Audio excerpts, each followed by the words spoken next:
Tagovailoa trying to make up for it. Fires to the end zone. Touchdown!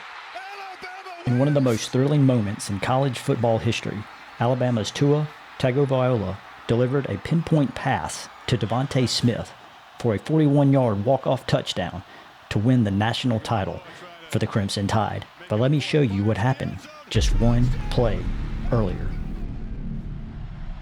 During this prior play, Tua faced a crushing setback, a 16-yard sack. Even the announcers said it was a freshman mistake, or perhaps his youth that made the mistake. And just being a young quarterback not put in this situation, Bellamy almost gets him there. See, that's where you'd like to see him throw it away.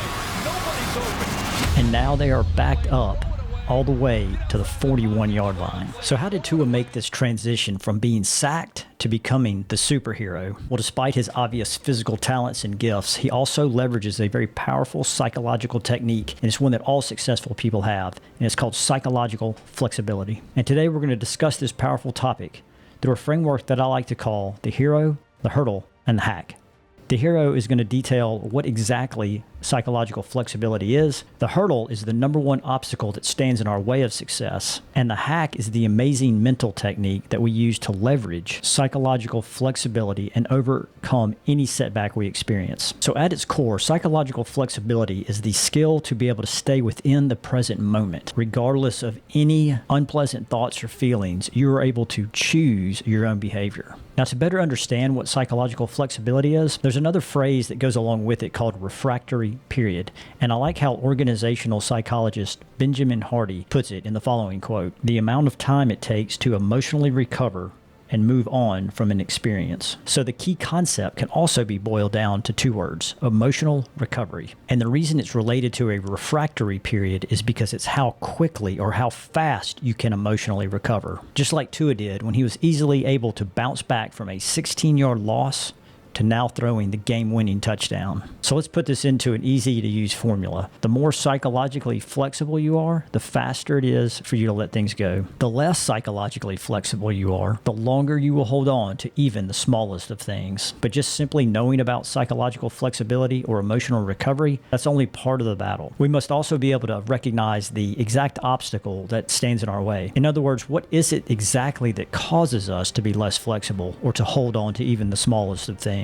instead of moving forward to a greater future? So let's discuss that in our next point. Now, in order to understand the obstacle that blocks our way from being psychologically flexible, I want you to imagine a kid with a toy. The toy ends up breaking, and the kid cannot get over how upset he is and how bad he feels that he now has a broken toy. Even when they decide to play with other toys or do something else that's fun, they cannot stop thinking about the broken toy. That's very similar to the hurdle that holds people back, the obstacle that keeps people from being psychologically flexible, and it is known as rumination. Rumination is when your brain keeps thinking over and over again about something that makes you upset. And for the kid who has the broken toy, he can leverage psychological flexibility, decrease the refractory period, make it faster for him to emotionally recover, move on to another toy or do something else that's fun, and project himself into the future instead of holding on to the past. And going back to Tua, when he got sacked and had that 16-yard loss, he could have just totally ruminated and dwelled on the fact that he just made a freshman mistake. Instead, he was able to easily bounce back, come into the huddle, set up for the next play, and find the open receiver. Let's look at how Tua puts it in his own words. After the sack, we just got up and took it to the next play.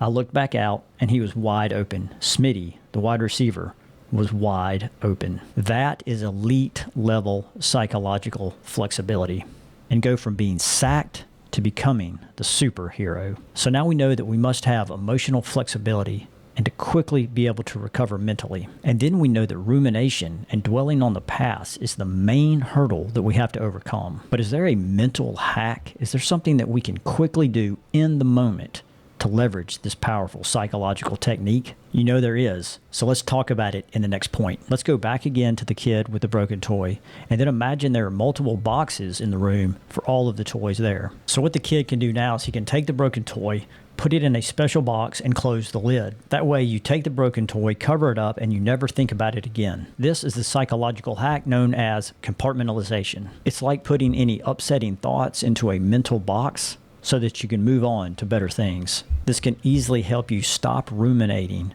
put all that in the box, put it all in the past, and then move on to your next big play. And that's why psychological flexibility is such an important concept, even in the small things on a day-to-day basis, all the way to the big things in your personal and professional life. But it does not stop there. You're also going to need persistence and resiliency, doing today what others won't so that you can do tomorrow what others can't. And if you want to know the secret to that technique, be sure to click on the next video. And until next time, win the moment and win the day.